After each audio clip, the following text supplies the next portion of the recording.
For today's recipe, Link will be joined by IQ, Gastro Bob, and Yar, Captain Cook.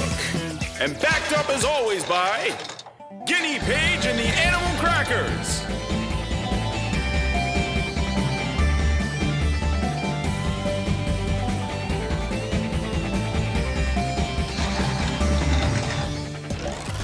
Check out what we have to cook with today. Boneless, skinless chicken breasts. I know what we can make with it. Chicken fingers. But Link, that is a scientific impossibility. Chickens do not have fingers. Don't worry, Gastro Bob. Chicken fingers is just the name of the dish. That's because we cut our chicken into long, thin strips that look like fingers on your hands. Revolutionary. Link is right. To make your chicken fingers, you'll need the following ingredients.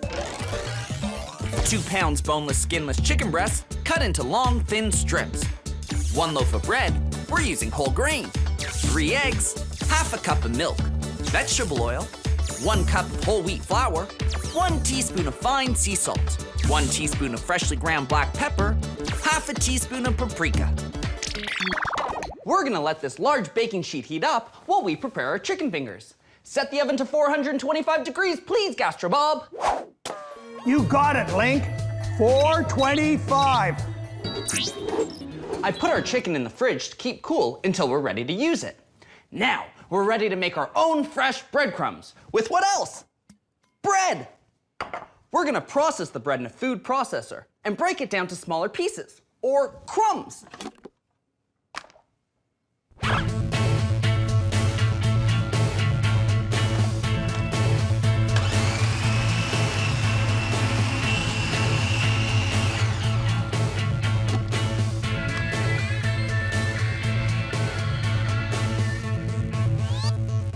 If you don't have a food processor or fresh bread, don't worry.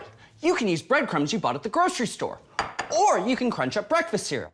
Just make sure the cereal you're using doesn't have any fancy flavoring. In another bowl, we'll mix together our whole wheat flour, our pepper, our paprika, and our salt.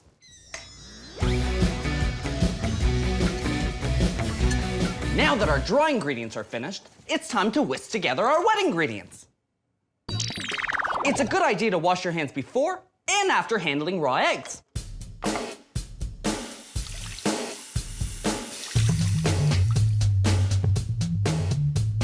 Here comes the tricky part. Wish me luck. Good luck, Link. Break an egg.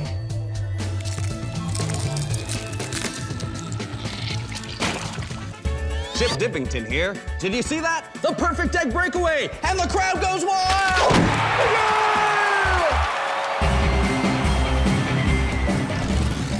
We're gonna whisk our eggs a bit. Then we're gonna add our milk and whisk again till they're fully combined.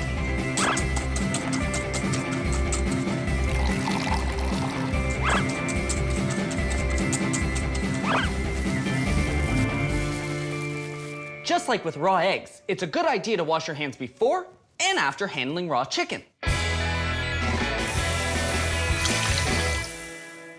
Raw chicken has the potential to host a harmful bacteria called salmonella.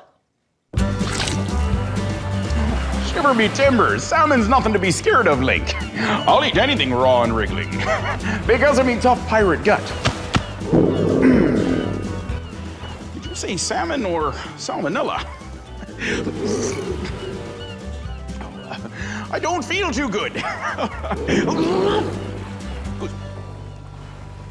We don't all have pirate stomachs like you, Captain Cook. Besides washing your hands, the best way to keep those harmful salmonella bacteria from contaminating you or your kitchen is to keep your kitchen utensils and any surface that comes in contact with that raw chicken clean.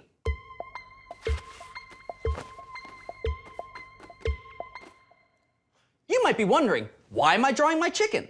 That's because we want the surface of the meat to be as dry as possible before we dredge. Dredge is a cool term.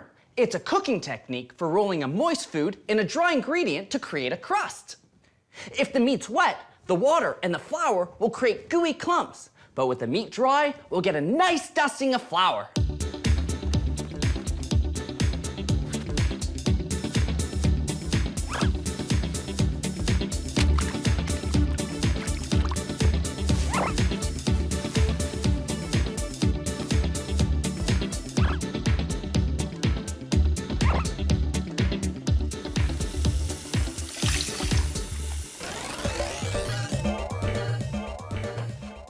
Remember, our baking sheet's been preheating, so it's hot. I'm gonna brush our baking sheet with a little bit of vegetable oil. This way, our chicken fingers won't stick.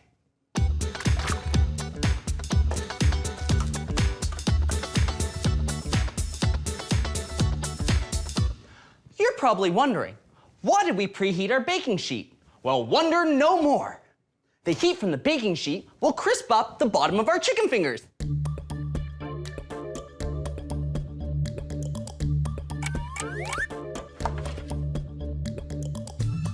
I'll set the timer for 10 minutes, Link. Thanks, Gastro Bob. These tongs came in contact with raw chicken, so we won't be using them again until they're washed with hot water and soap. Remember that harmful salmonella bacteria I was telling you about? Well, washing your hands with warm water and soap removes that from your hands while you're prepping your food. Cooking with heat removes them from your food and makes them safe to eat.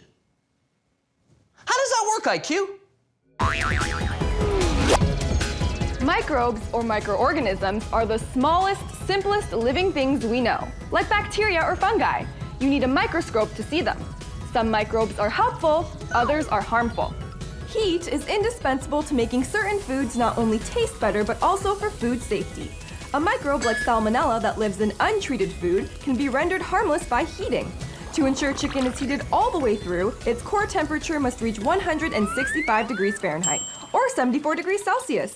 165 degrees? I wonder how I'll know when our chicken fingers have reached that temperature.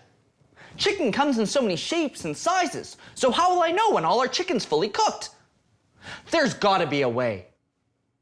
What do you say, Secret Agent Man? What do you say, Secret Agent Man?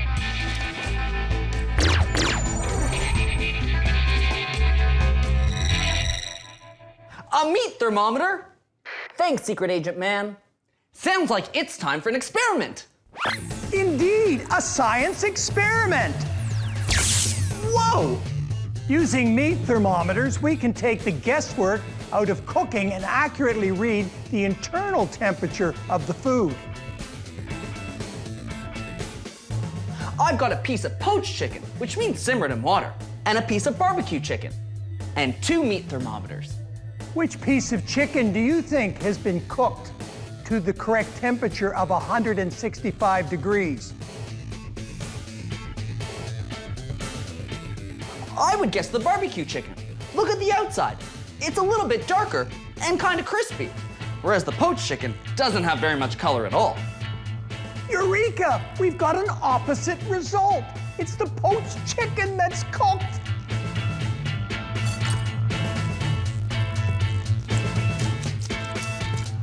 I guess you can't judge a piece of chicken by its color. Food cooks from the outside in, and although the barbecue chicken looked like it was cooked from the outside, the inside still needed more cooking time. Yar, I learned a lot too, Link. Cooking with heat prevents us from getting sick from our food. Who'd have thunk? And washing our hands, barnacles.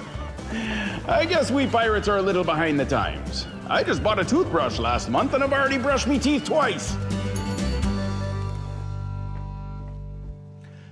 Good for you, Captain Cook. Speaking of cooking, we're gonna use these clean tongs to flip. Whoa! Whoa, not me! Not me! These chicken fingers, so the other side can have a chance to crisp.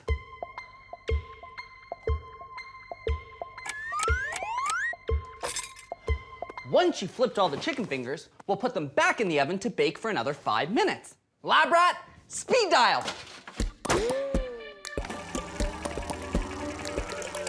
3, 2, 1. 5 minutes is up.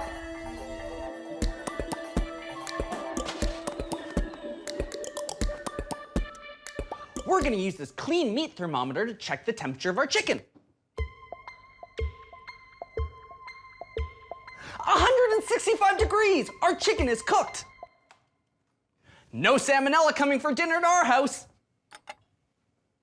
We'll let the chicken fingers cool because they're really hot. But in the meantime, let's tidy up!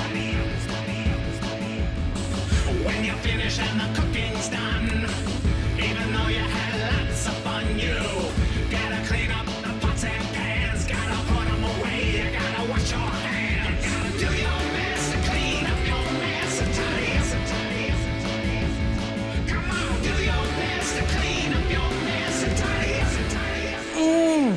these look good? You can serve your chicken fingers warm just as they are, or with your favorite dipping sauces, like ranch, or honey mustard, or barbecue. Mmm.